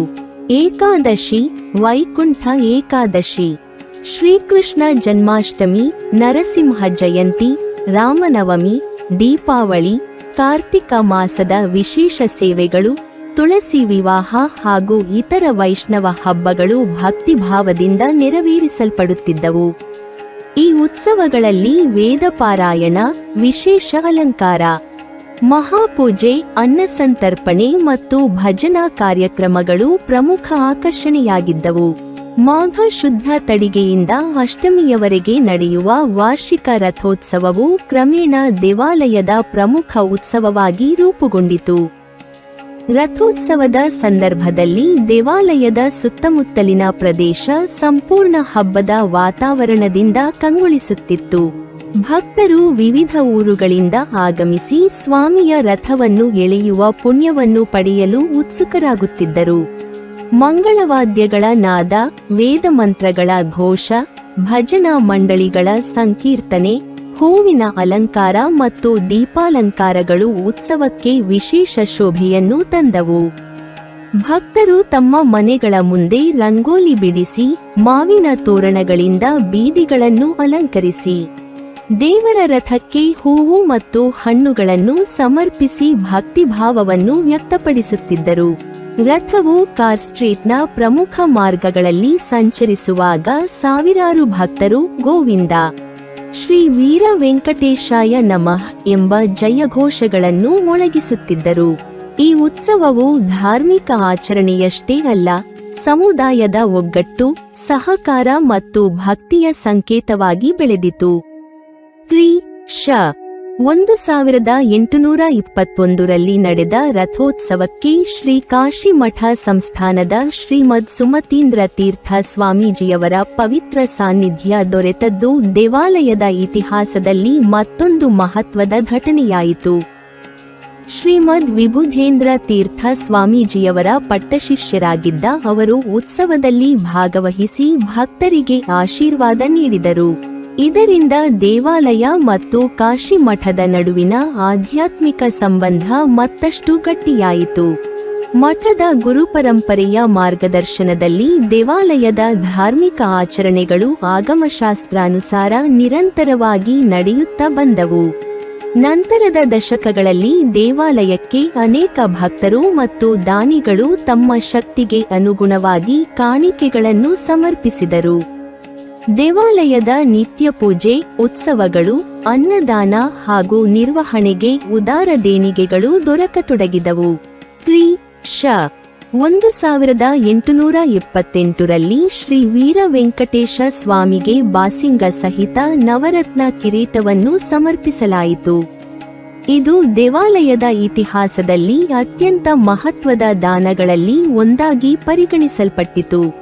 ನವರತ್ನಗಳಿಂದ ಅಲಂಕರಿಸಲ್ಪಟ್ಟ ಈ ಕಿರೀಟವು ದೇವರ ಅಲಂಕಾರಕ್ಕೆ ಅಪೂರ್ವ ವೈಭವವನ್ನು ತಂದಿತು.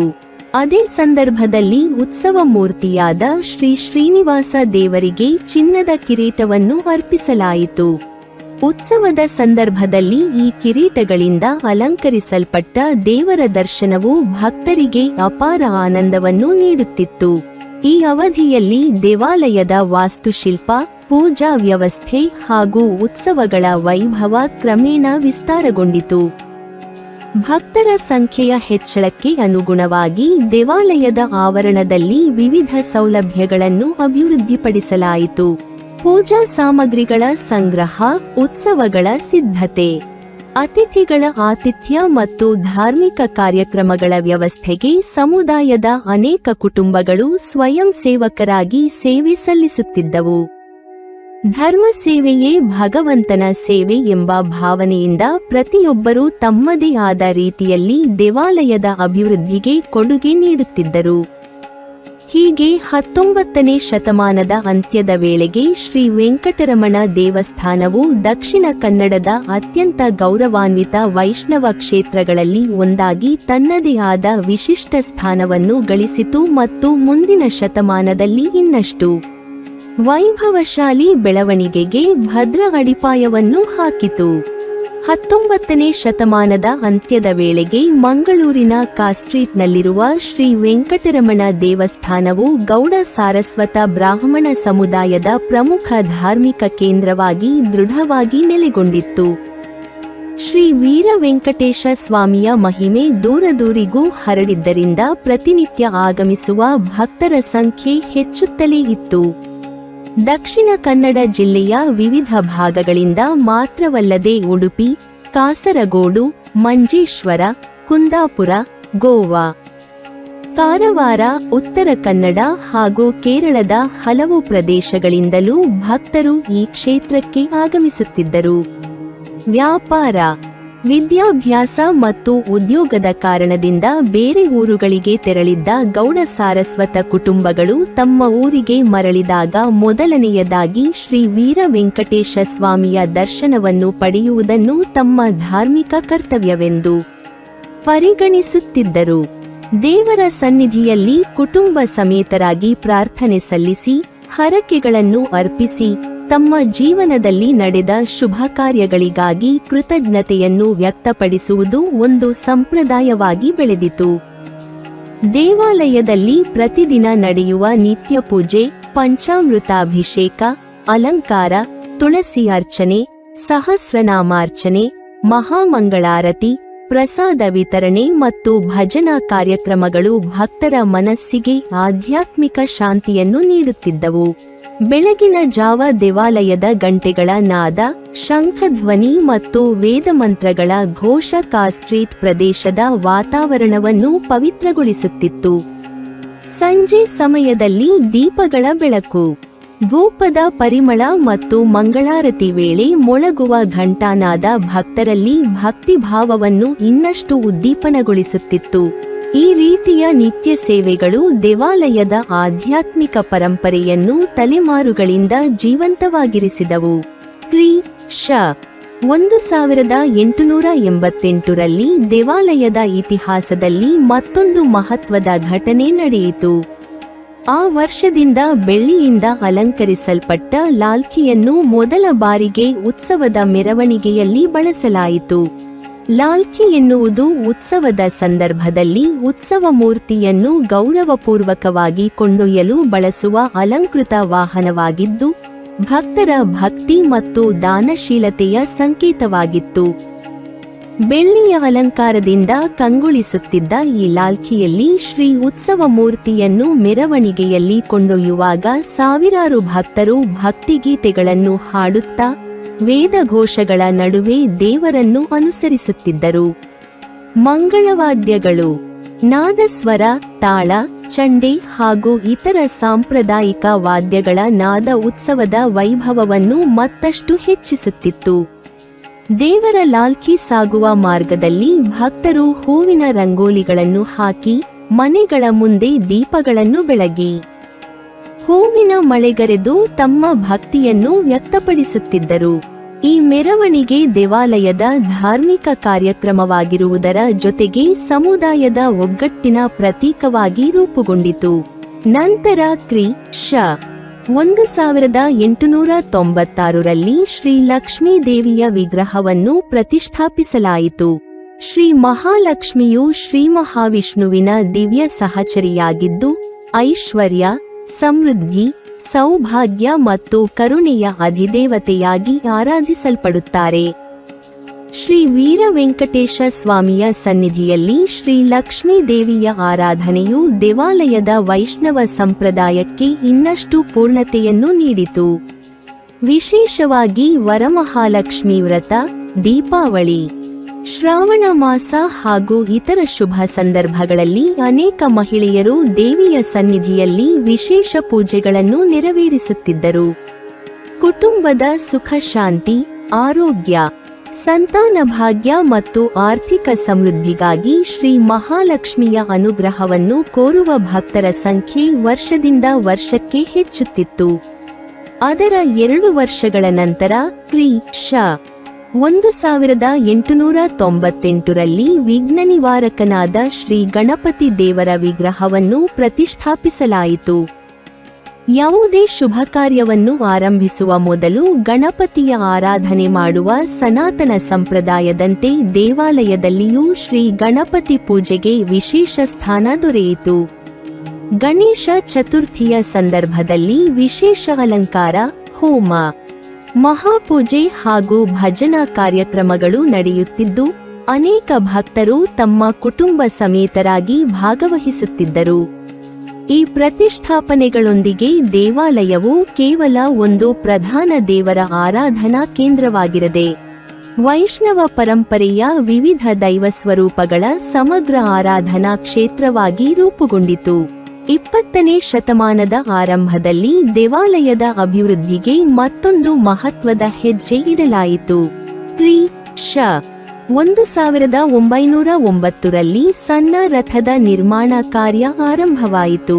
ರಥೋತ್ಸವವು ದೇವಾಲಯದ ಅತ್ಯಂತ ಪ್ರಮುಖ ಉತ್ಸವವಾಗಿದ್ದರಿಂದ ದೇವರ ಉತ್ಸವ ಮೂರ್ತಿಯನ್ನು ಭವ್ಯವಾಗಿ ಮೆರವಣಿಗೆಗೆ ಕೊಂಡೊಯ್ಯಲು ವಿಶೇಷ ರಥದ ಅವಶ್ಯಕತೆ ಉಂಟಾಯಿತು. ಸಾಂಪ್ರದಾಯಿಕ ಮರದ ಕೆತ್ತನೆ, ಶಿಲ್ಪಕಲೆ ಮತ್ತು ವಾಸ್ತುಶಿಲ್ಪದ ಸೌಂದರ್ಯವನ್ನು ಒಳಗೊಂಡ ಈ ರಥದ ನಿರ್ಮಾಣದಲ್ಲಿ ಅನೇಕ ನಿಪುಣ ಶಿಲ್ಪಿಗಳು, ಕಾರ್ಮಿಕರು ಹಾಗೂ ದಾನಿಗಳು ತಮ್ಮ ಕೊಡುಗೆಯನ್ನು ನೀಡಿದರು. ರಥದ ಪ್ರತಿಯೊಂದು ಭಾಗವು ಧಾರ್ಮಿಕ ಸಂಕೇತಗಳನ್ನು ಒಳಗೊಂಡಂತೆ ವಿನ್ಯಾಸಗೊಳಿಸಲ್ಪಟ್ಟಿದ್ದು, ದೇವತೆಗಳ ಮೂರ್ತಿಗಳು, ಪುಷ್ಪಾಲಂಕಾರ, ಯಾಳಿ, ಗರುಡ, ಹನುಮಂತ ಹಾಗೂ ವೈಷ್ಣವ ಚಿಹ್ನೆಗಳ ಕೆತ್ತನೆಗಳಿಂದ ಅಲಂಕರಿಸಲ್ಪಟ್ಟಿತು. ರಥೋತ್ಸವದ ಸಂದರ್ಭದಲ್ಲಿ ಸಾವಿರಾರು ಭಕ್ತರು ರಥದ ಹಗ್ಗವನ್ನು ಹಿಡಿದು ಎಳೆಯುವುದು ಒಂದು ಮಹಾಪುಣ್ಯ ಕಾರ್ಯವೆಂದು ನಂಬಲಾಗುತ್ತಿತ್ತು. ಗೋವಿಂದ ಶ್ರೀ ವೀರ ವೆಂಕಟೇಶಾಯ ನಮಃ ಎಂಬ ಜಯಘೋಷಗಳ ನಡುವೆ ರಥವು ನಿಧಾನವಾಗಿ ಸಾಗುವ ದೃಶ್ಯವು ಭಕ್ತರ ಮನಸ್ಸಿನಲ್ಲಿ ವರ್ಣಿಸಲಾಗದ ಭಕ್ತಿಭಾವವನ್ನು ಉಂಟುಮಾಡುತ್ತಿತ್ತು. ರಥವು ಸಾಗುವ ಮಾರ್ಗದಲ್ಲಿ ಮನೆಗಳ ಮುಂದೆ ದೀಪಗಳು, ಬಾಳೆಕಂಬಗಳು, ಮಾವಿನ ತೋರಣಗಳು ಮತ್ತು ಹೂವಿನ ಅಲಂಕಾರಗಳಿಂದ ಹಬ್ಬದ ವಾತಾವರಣ ನಿರ್ಮಾಣವಾಗುತ್ತಿತ್ತು. ಅನೇಕ ಕುಟುಂಬಗಳು ತಮ್ಮ ಮನೆಗಳ ಮುಂದೆ ದೇವರ ರಥವನ್ನು ಸ್ವಾಗತಿಸಿ ಆರತಿ ಬೆಳಗುವ ಸಂಪ್ರದಾಯವನ್ನು ಇಂದಿಗೂ ಮುಂದುವರಿಸಿಕೊಂಡು ಬಂದಿವೆ. 20ನೇ ಶತಮಾನದ ಮಧ್ಯಭಾಗದಲ್ಲಿ ದೇವಾಲಯದ ಸೌಂದರ್ಯ ಮತ್ತು ವೈಭವವನ್ನು ಇನ್ನಷ್ಟು ಹೆಚ್ಚಿಸುವ ಉದ್ದೇಶದಿಂದ ಹಲವು ಅಭಿವೃದ್ಧಿ ಕಾರ್ಯಗಳನ್ನು ಕೈಗೊಳ್ಳಲಾಯಿತು. ಅವುಗಳಲ್ಲಿ ಪ್ರಮುಖವಾದದ್ದು ಕ್ರಿ. ಶ. 1966ರಲ್ಲಿ ಬೆಳ್ಳಿ ಹೊದಿಕೆಯ ಧ್ವಜಸ್ತಂಭವನ್ನು ಸ್ಥಾಪಿಸುವುದು. ಧ್ವಜಸ್ತಂಭವು ಹಿಂದೂ ದೇವಾಲಯಗಳ ಪ್ರಮುಖ ಧಾರ್ಮಿಕ ಸಂಕೇತವಾಗಿದ್ದು, ದೇವರ ಸಾನ್ನಿಧ್ಯದ ಘನತೆಯನ್ನು ಪ್ರತಿಬಿಂಬಿಸುತ್ತದೆ. ಬೆಳ್ಳಿಯ ಹೊದಿಕೆಯಿಂದ ಕಂಗೊಳಿಸುತ್ತಿದ್ದ ಈ ಧ್ವಜಸ್ತಂಭವು ದೇವಾಲಯದ ಆವರಣಕ್ಕೆ ವಿಶಿಷ್ಟ ಆಕರ್ಷಣೆಯನ್ನು ತಂದಿತು. ಪ್ರತಿ ವರ್ಷದ ಬ್ರಹ್ಮರಥೋತ್ಸವದ ಆರಂಭದಲ್ಲಿ ಧ್ವಜಾರೋಹಣ ನಡೆಯುವುದು ಅತ್ಯಂತ ಪವಿತ್ರ ವಿಧಿಯಾಗಿ ಪರಿಗಣಿಸಲ್ಪಟ್ಟಿತು. ಧ್ವಜಾರೋಹಣದೊಂದಿಗೆ ಉತ್ಸವದ ಅಧಿಕೃತ ಆರಂಭವಾಗುತ್ತಿದ್ದು, ಆ ಕ್ಷಣದಿಂದ ದೇವಾಲಯದಲ್ಲಿ ಧಾರ್ಮಿಕ ಕಾರ್ಯಕ್ರಮಗಳು, ವಿಶೇಷ ಪೂಜೆಗಳು, ಹೋಮಗಳು, ವೇದ ಪಾರಾಯಣ, ಸಾಂಸ್ಕೃತಿಕ ಕಾರ್ಯಕ್ರಮಗಳು ಮತ್ತು ಮೆರವಣಿಗೆಗಳು ಆರಂಭವಾಗುತ್ತವೆ. ಧ್ವಜಸ್ತಂಭದ ಎದುರು ನಿಂತು ಪ್ರಾರ್ಥನೆ ಸಲ್ಲಿಸುವುದರಿಂದ ದೇವರ ವಿಶೇಷ ಅನುಗ್ರಹ ದೊರೆಯುತ್ತದೆ ಎಂಬ ನಂಬಿಕೆಯು ಭಕ್ತರಲ್ಲಿ ಪ್ರಚಲಿತವಾಯಿತು. ನಂತರ ಕ್ರಿ. ಶ. 1977ರಲ್ಲಿ ಶ್ರೀ ವೀರ ವೆಂಕಟೇಶ ಸ್ವಾಮಿಗೆ ವಜ್ರ ಕಿರೀಟವನ್ನು ಸಮರ್ಪಿಸಲಾಯಿತು. ಇದು ದೇವಾಲಯದ ಇತಿಹಾಸದಲ್ಲಿ ಮತ್ತೊಂದು ಮಹತ್ವದ ದೇಣಿಗೆಯಾಗಿ ಪರಿಗಣಿಸಲ್ಪಟ್ಟಿತು. ವಜ್ರಗಳು ಹಾಗೂ ಅಮೂಲ್ಯ ರತ್ನಗಳಿಂದ ಅಲಂಕರಿಸಲ್ಪಟ್ಟ ಈ ಕಿರೀಟವನ್ನು ವಿಶೇಷ ಉತ್ಸವಗಳ ಸಂದರ್ಭದಲ್ಲಿ ಸ್ವಾಮಿಗೆ ಧರಿಸಲಾಗುತ್ತಿತ್ತು.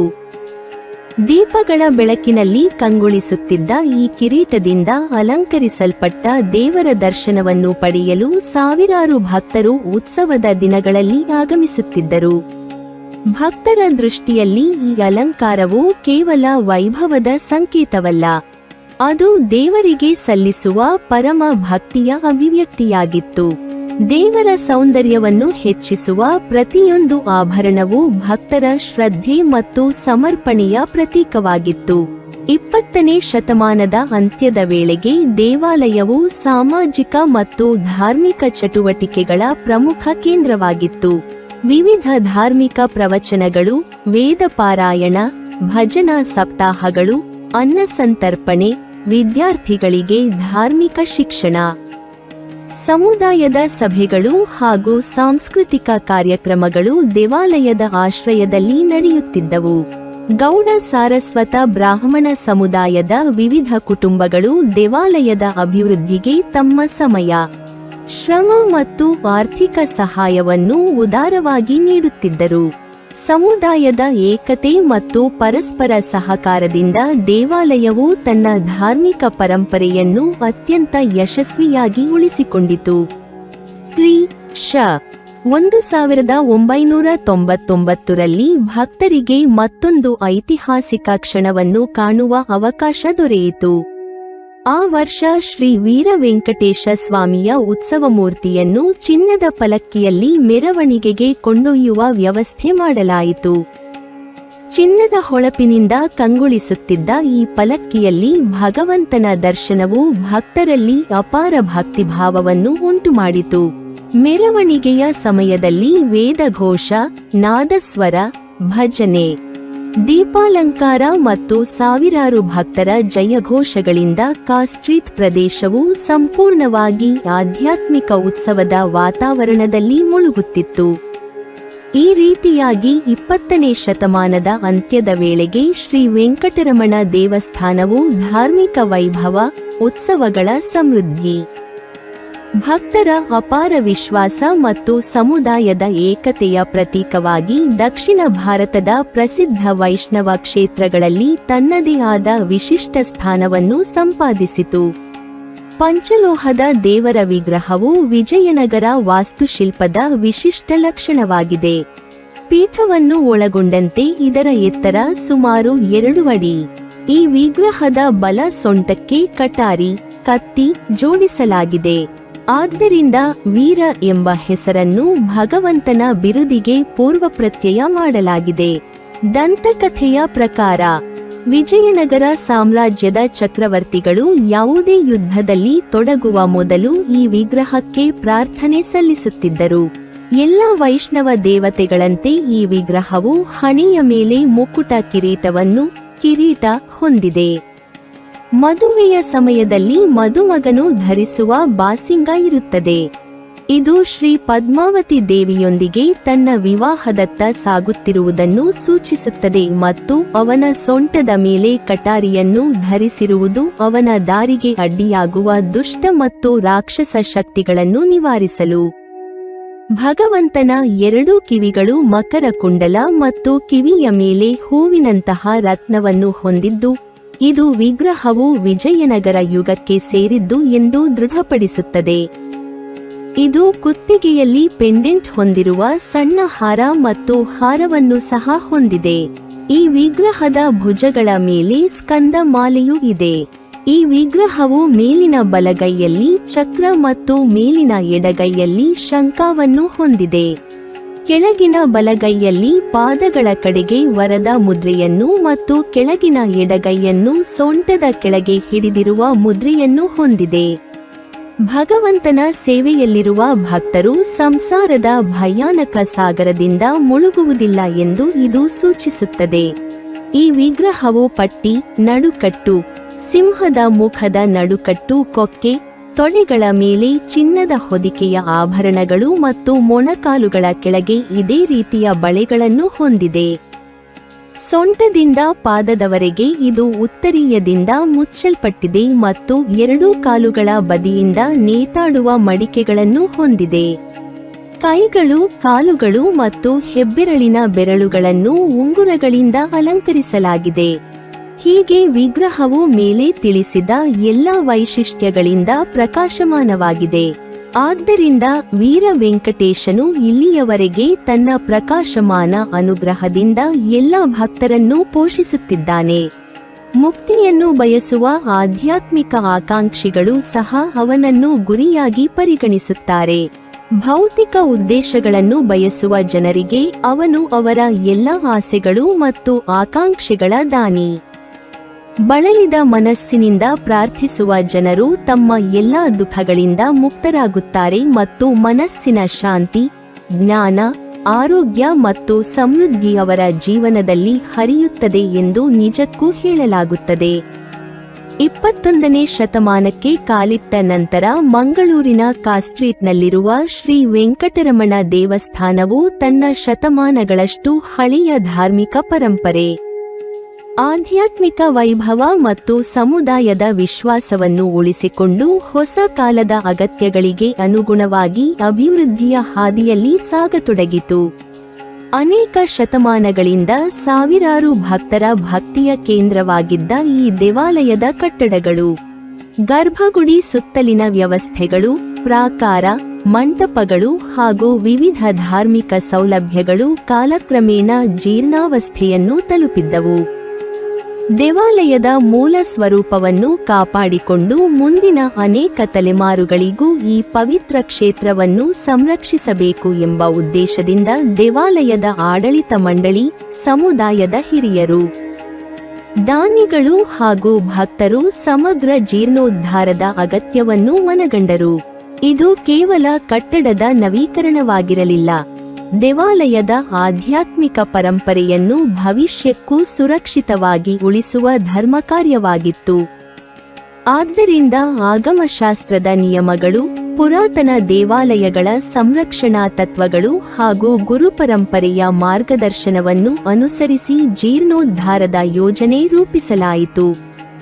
ಈ ಮಹತ್ವದ ಕಾರ್ಯಕ್ಕೆ ಶ್ರೀ ಕಾಶಿ ಮಠ ಸಂಸ್ಥಾನದ ಉಭಯ ಗುರುವರ್ಯರ ಆಶೀರ್ವಾದ ದೊರಕಿದ್ದು ದೇವಾಲಯದ ಇತಿಹಾಸದಲ್ಲಿ ಮತ್ತೊಂದು ಸುವರ್ಣ ಅಧ್ಯಾಯವಾಗಿ ಪರಿಗಣಿಸಲ್ಪಟ್ಟಿತು. ಕ್ರಿ. ಶ. 2011 ಮೇ 6 ಶ್ರೀ ಕಾಶಿ ಮಠ ಸಂಸ್ಥಾನದ ಉಭಯ ಗುರುವರ್ಯರು ದೇವಾಲಯದಲ್ಲಿ ನಿಧಿ ಕಲಶ ಸ್ಥಾಪನೆ ಹಾಗೂ ಶಿಲಾನ್ಯಾಸ ನೆರವೇರಿಸಿದರು. ಈ ಕಾರ್ಯಕ್ರಮವು ಕೇವಲ ನಿರ್ಮಾಣ ಕಾರ್ಯದ ಆರಂಭವಲ್ಲ, ಭಕ್ತರ ಮನಸ್ಸಿನಲ್ಲಿ ದೇವಾಲಯದ ಪುನರುಜ್ಜೀವನದ ಸಂಕೇತವಾಗಿಯೂ ಮೂಡಿಬಂತು. ವೇದಮಂತ್ರಗಳ ಘೋಷ, ಪೂರ್ಣಕುಂಭ ಸ್ವಾಗತ, ಮಂಗಳವಾದ್ಯಗಳ ನಾದ ಮತ್ತು ಭಕ್ತರ ಸಾನ್ನಿಧ್ಯದಲ್ಲಿ ನಡೆದ ಈ ಕಾರ್ಯಕ್ರಮದಲ್ಲಿ ಅನೇಕ ಗಣ್ಯರು, ಭಕ್ತರು ಮತ್ತು ಸಮುದಾಯದ ಸದಸ್ಯರು ಭಾಗವಹಿಸಿ ದೇವಾಲಯದ ಅಭಿವೃದ್ಧಿಗೆ ತಮ್ಮ ಬೆಂಬಲವನ್ನು ವ್ಯಕ್ತಪಡಿಸಿದರು. ನಂತರ ಜೀರ್ಣೋದ್ಧಾರದ ವಿವಿಧ ಹಂತಗಳು ಆರಂಭವಾದವು. ಆಗಮಶಾಸ್ತ್ರದ ನಿಯಮಗಳಿಗೆ ಅನುಗುಣವಾಗಿ ಪ್ರತಿಯೊಂದು ಕೆಲಸವನ್ನು ಅತ್ಯಂತ ಎಚ್ಚರಿಕೆಯಿಂದ ಕೈಗೊಳ್ಳಲಾಯಿತು. ದೇವಾಲಯದ ಪಾವಿತ್ರ್ಯಕ್ಕೆ ಯಾವುದೇ ಧಕ್ಕೆಯಾಗದಂತೆ ಪ್ರತಿಯೊಂದು ಕಾರ್ಯವನ್ನು ಅರ್ಚಕರು, ಆಗಮ ಪಂಡಿತರು ಮತ್ತು ತಜ್ಞರ ಸಲಹೆಯಂತೆ ನಿರ್ವಹಿಸಲಾಯಿತು.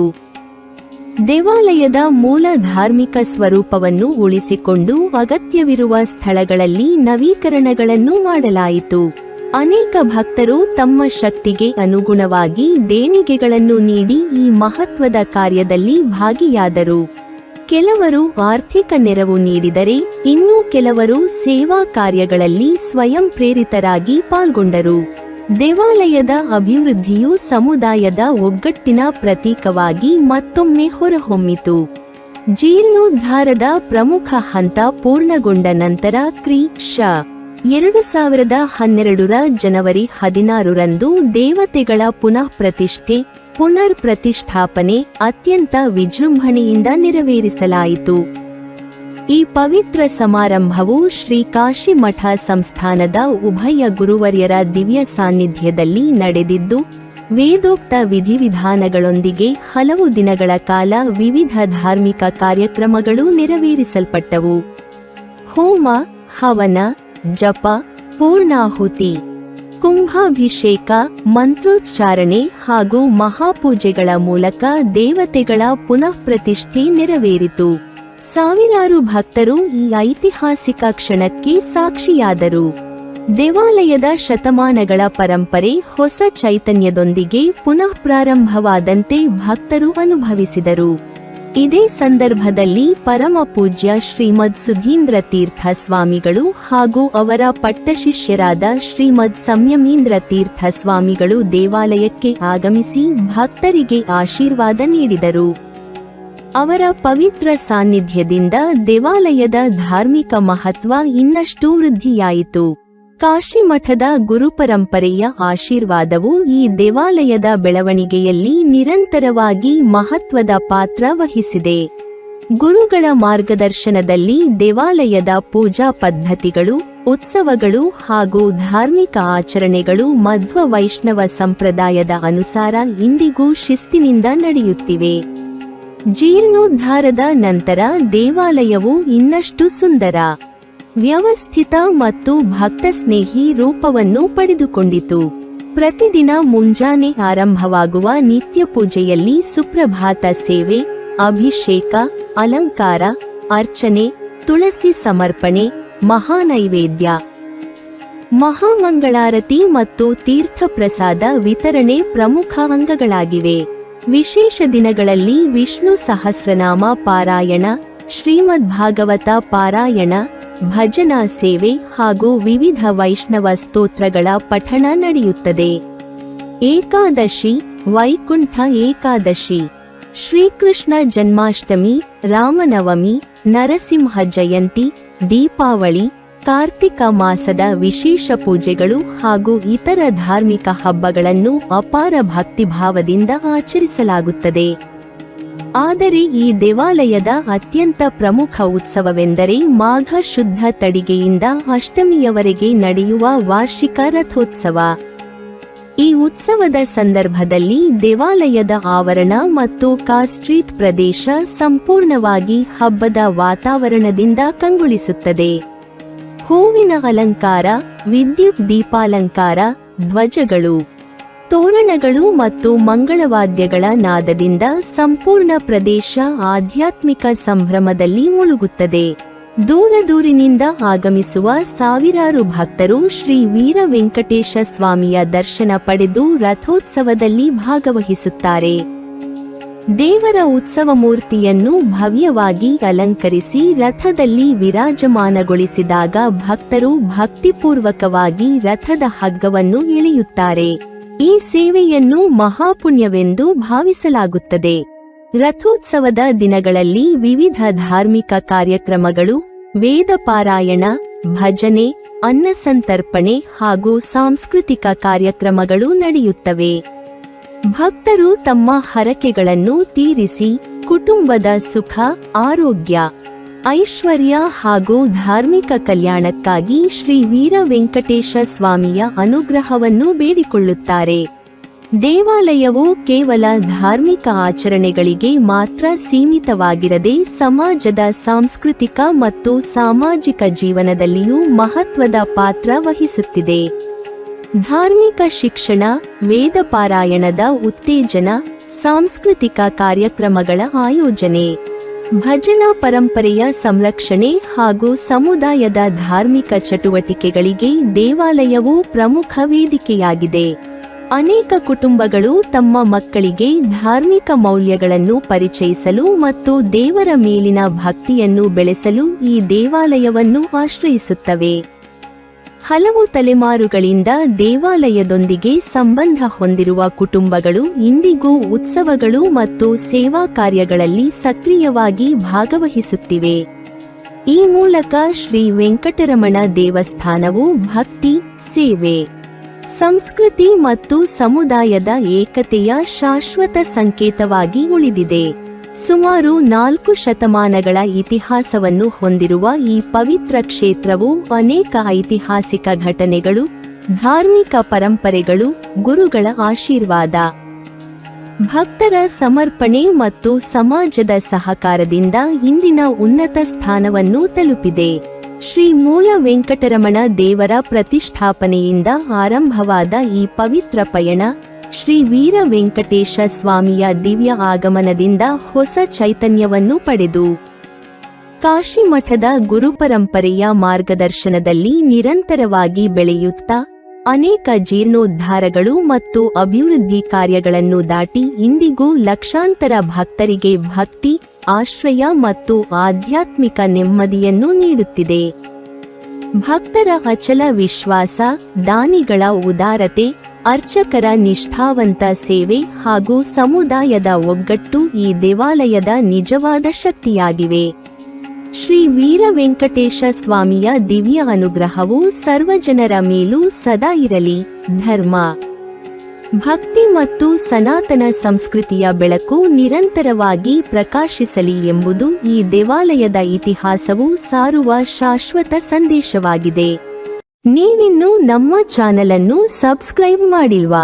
ಹಾಗಾದರೆ ಈ ಕೂಡಲೇ ನಮ್ಮ ಇತಿಹಾಸ ದರ್ಶನ ಚಾನೆಲ್ ಅನ್ನು ಸಬ್ಸ್ಕ್ರೈಬ್ ಮಾಡಿ ಮತ್ತು ಪಕ್ಕದಲ್ಲಿರುವ ಬೆಲ್ ಐಕಾನ್ ಅನ್ನು ಪ್ರೆಸ್ ಮಾಡಿದರೆ ನಮ್ಮ ಹೊಸ ವಿಡಿಯೋಗಳನ್ನು ನೋಡಬಹುದು.